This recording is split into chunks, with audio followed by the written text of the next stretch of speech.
Today we have a very distinguished guest, a charismatic and a valuable leader, Mr. Justin Trudeau. Mr. Justin Trudeau, thank you very much and welcome to the show, sir. Thank you very much. Assalamu alaikum. Welcome. Assalam. Justin, we'll start. My first question is about economy. Why should Canadians who are worried about their household income and jobs believe that Mr. Justin Trudeau, as Prime Minister, will fix the economy? Well, we have a government right now that is very proud of its record on the economy because Canada is doing well. And if you talk to Canadians, we say in general, yes, Canada is doing well. The problem is that Canadians are struggling. Middle-class, hard-working Canadians are finding it harder and harder to make ends meet. And this government is not readjusting to that. It is not recognizing the fact that Canadians haven't had a real raise in about 30 years when you actually look at the numbers. People are saddled under a $28,000 average debt load per household, and that's without including mortgages. So people are really worried about not that the economy is doing well, but that the economy is doing well and it's not helping the vast majority of Canadians.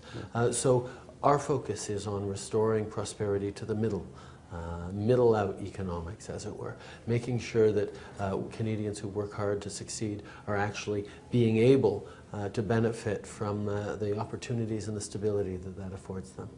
Fantastic. What do you think, a very specific question about your, the attack ads. What do you think Conservatives are trying to send a message to the public about? I don't know. I think the message the public is getting from these ads is the Conservatives are very much focused on me, but I'm focused on Canadians. I'm not worrying too much about what the Conservatives are saying because they do politics one way: attacks, division, negativity. I'm putting out a positive form of politics that engages with people, that talks about real priorities, that focus on keeping Canadians prosperous and safe. That's what matters, and I'm not going to worry too much about my opponents. So you have no plan to rebut it, right? Oh, I've been rebutting it with strong, positive positions. I'm just not going to start slinging mud, because when you start slinging mud, everyone gets dirty. That's good. Okay. Just specifically about your father, basically, there's a huge gap in your father's era and you getting involved in politics. People are definitely interested to know what you learned from your fathers about how politics is done and done. Well, I'm very, very proud of my father, his values, his vision, his principles. But we're, as you say, a long time later, 30 years later, and the challenges we're facing are very, very much different. So while I'm proud of the way my father raised me, I'm very much focused on the solutions we're going to need today. But his basic teachings of respect for diversity, the opportunity that is necessary for all Canadians, and a deep conception of service to country above self is really important. Listen, Canada is built by immigrants, and your father's legacy is Charter of Rights and Freedom, and multiculturalism. Do you have any specific plan in your party to mainstream, specifically if I talk about Muslim immigrants?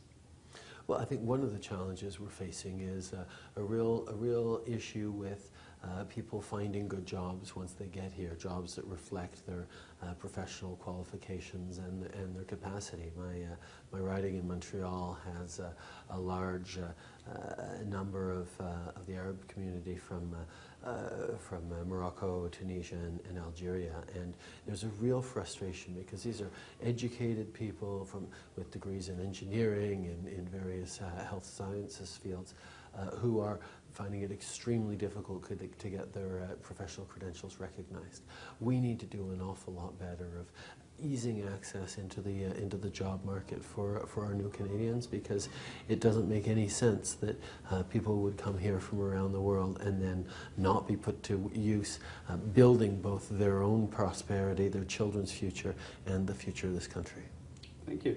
Let's talk about a little bit external issues.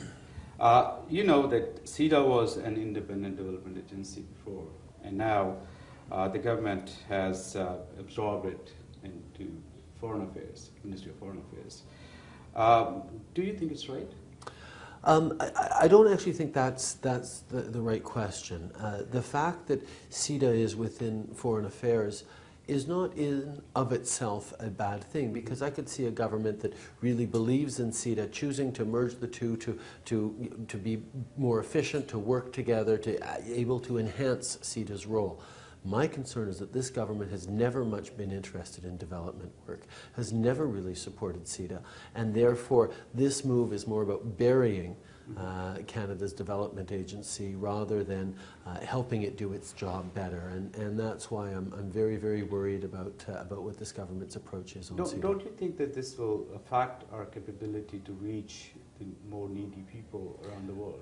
There's no question about it. A Sita that is weakened becomes much more interested in the foreign and diplomatic goals that we have rather than the development goals. And that's where the separation between the two have always been a very important part of Canada's presence in the world.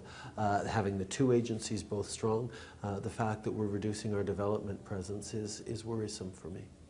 Just as you know that Pakistan is the worst victim of terrorism. Over 50,000 people have been killed in this madness. Over $100 billion costs to our economy, and Pakistan's economy. And yet our Canadian friends are not, or so-called hesitant to come out and help Pakistan in this crisis. If we recall your father's era, we had a best trade relationship or trade partnership with Pakistan. We can see so many big projects like Tarbela Dam and Warsik Dam, and we still have a biggest cement plant, which is maple cement. So don't you think that we need to help Pakistan in this time?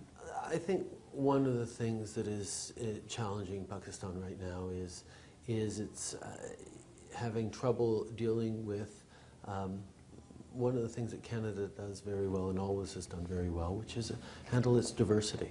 In Canada, we are strong not in spite of our differences, we are strong because of those differences. And when you see the oppression of minorities that still happens in Pakistan, whether it's the Ahmadiyya community or whether it's the Christian minorities, there is real question about how Pakistan protects internally its minority groups. And for me, that's something that the Pakistani government needs to step up on if it's going to be able to reduce the kind of violence and terrorism that happens within its borders. And Canada can and must be a partner and be helpful in showing the way how to respect minorities and how to make sure that everyone has a voice in shaping the future of a pluralistic country like Pakistan. That's good. One last question about immigration. The time right now in any other part of the world is basically less than what we have in Pakistan. It's doubled, basically. Do you think if Justin Trudeau as a Prime Minister and Liberal Party in power will change anything in immigration process or review something? We need to increase our capacity to bring in immigrants from around the world that will find good jobs and contribute to our country in a much more efficient and quicker way. The backlogs, the slowness and the hesitancy around visitor visas, the lack of family reunification numbers, these are all things that this government has done that is bringing us in the wrong direction.